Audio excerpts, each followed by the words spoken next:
Fala, viventes! Seja muito bem-vindo ao nosso primeiro vídeo aqui do canal Viver de Pizza. E se você já vive de pizza, então se inscreve nesse canal se você está vendo esse vídeo e gosta de assuntos relacionados à longa fermentação e pizza. Então tá no lugar certo, você já pode também deixar o like nesse vídeo. Galera, hoje a gente vai falar sobre a técnica que é chamada de autólise e como alguns profissionais a definem de uma maneira não tão clara, não tão correta, a hidrólise. Bom, eu vou esclarecer para você alguns pontos sobre esse processo, para que ele serve numa massa de pizza e quais são os fatores que influenciam o sucesso desse processo. Você vai sair desse vídeo entendendo e dominando esse tipo de pré-massa. E não esquece de ativar o sininho. Já me deixa aqui também nos comentários se você já fez uma autólise, sabe do que se trata, e agora, sem mais enrolação, bora pro vídeo.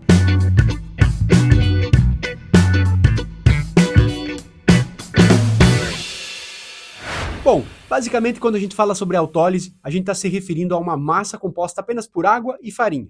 A água ela é adicionada em determinadas proporções, mas normalmente ela é adicionada em sua totalidade. Um ponto importante a ser destacado é que não há uma receita exata para esse tipo de massa. Ao contrário de uma massa de pizza de longa fermentação, né, que ela foi cientificamente estudada e tem uma receita precisa. Um outro ponto relevante é que a técnica de autólise ela foi desenvolvida para a produção de pão, né, e uns outros produtos, mas sempre na panificação.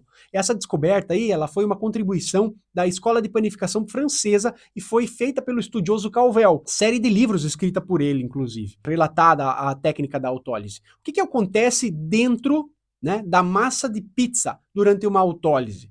Bom, primeira coisa é que a gente mistura água e farinha para obter uma massa onde a água foi toda absorvida, né? E já existe uma formação do glúten. Durante esse período de repouso ocorrem várias reações dentro dessa massa e que ajudam muito no processo enzimático relacionado a essa farinha. As principais enzimas dentro da massa, como a amilase e a protease, elas vão começar a trabalhar.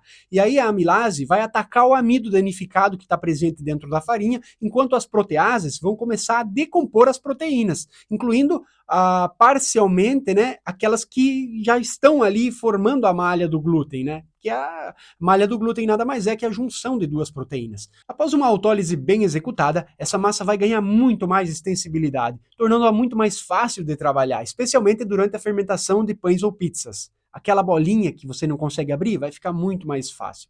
O que geralmente ocorre durante uma autólise é a decomposição parcial desses elementos mais complexos, como o amido, proteínas e gorduras, que são esses elementos aí muito mais complexos. Eles vão ser transformados em elementos simples. E existem, então, duas fases diferentes e eu não vou entrar muito em detalhes aqui, porque é muito técnico, mas a gente pode dizer que as proteases atacam e degradam parte das estruturas da malha do glúten, tá? Que, claro, são proteicas, e aí acaba sendo enfraquecida essa junção e o que facilita, então, a extensibilidade. Ao mesmo tempo, reações químicas ocorrem dentro ali da massa, devido ao oxigênio incorporado durante o batimento da massa nessa autólise. E essas reações são facilitadas ainda mais pela água, fortalecendo a malha do glúten. Bom, eu lembro muito bem que a gente ia fazer a abertura da nossa primeira pizzeria e eu queria muito utilizar a autólise como um processo dentro do meu negócio. E um grande problema que eu notei foi que eu não bati a massa direito, eu deixei muita farinha na masseira. Então, como ela não tinha adquirido bem, não tinha ficado bem homogênea a minha mistura, essa massa ela repousou e essa autólise criou muito grumo, né? Ficou muitas pelotas de farinha que não tinham se misturado bem à água. E isso acabou com a minha massa. Praticamente eu não conseguia mesmo ter um desenvolvimento de malha do glúten. O principal fator de benefício que traz a autólise é propriamente esse desenvolver automático da malha do glúten, né? Várias e várias pessoas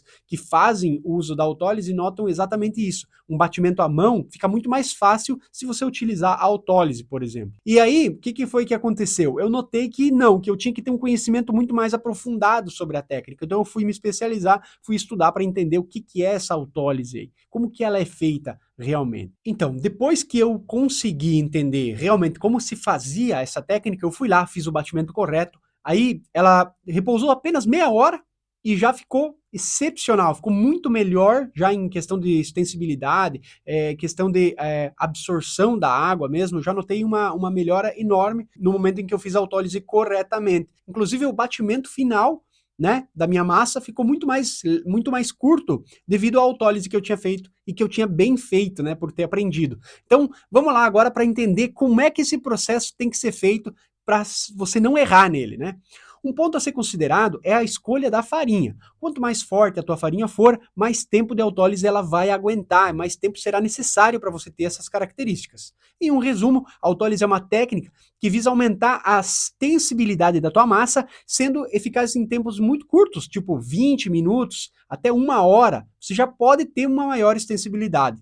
Aí, se a gente deseja, então, explorar umas autólises mais longas, 4, 5 horas, a gente vai ter que ter uma farinha mais forte para uns efeitos mais prolongados, né, dos processos enzimáticos que eu tinha falado ali, para uma maturação mais acentuada da massa, eu preciso, então, ir para 4, 5 horas de autólise.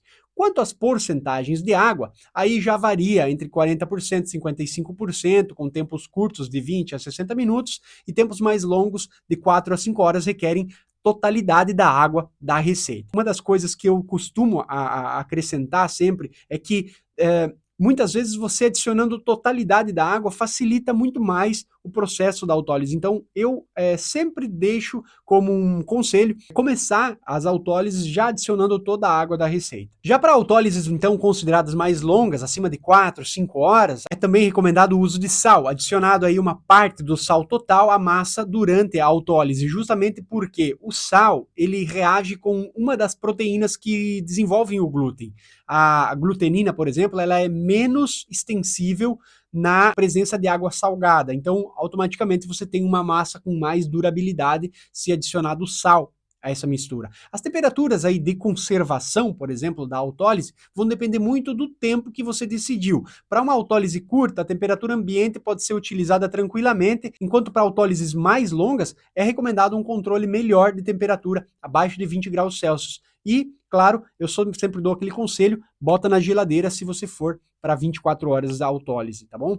Inclusive, é um bom ponto que você tire essa autólise da geladeira a 5 graus e vai facilitar o teu batimento final da massa, ajudando no controle da temperatura. Quanto mais longa a autólise, maior a necessidade de um gerenciamento bacana do tempo e temperatura, especialmente se você vai exceder, né, às 6 horas, você vai lá para 24 horas, porque vai ter um risco enorme de você anular os efeitos desejados de extensibilidade e os demais efeitos que a autólise traz para a tua massa. Finalmente, é importante entender, então, o objetivo da prática. Se a gente vai buscar uma extensibilidade, né, na autólise, melhor fazer uma autólise curta. Se já a gente decide ir para uma maturação adicional da massa, melhor optar por autólises mais longas. Essas aí são as ideais. É uma técnica muito valiosa, é uma arma importante para você alcançar texturas e características desejadas na massa, mas é muito necessário você compreendê-la e utilizá-la corretamente. Aplicando então essa técnica corretamente, você vai ter uma pizza com um sabor diferenciado da tua concorrência e vai ser muito mais fácil de ficar gravado na cabeça do teu cliente. Além disso, você pode também conseguir brincar com essa técnica e ter uma massa que vai te possibilitar ter muito mais padrão no teu processo.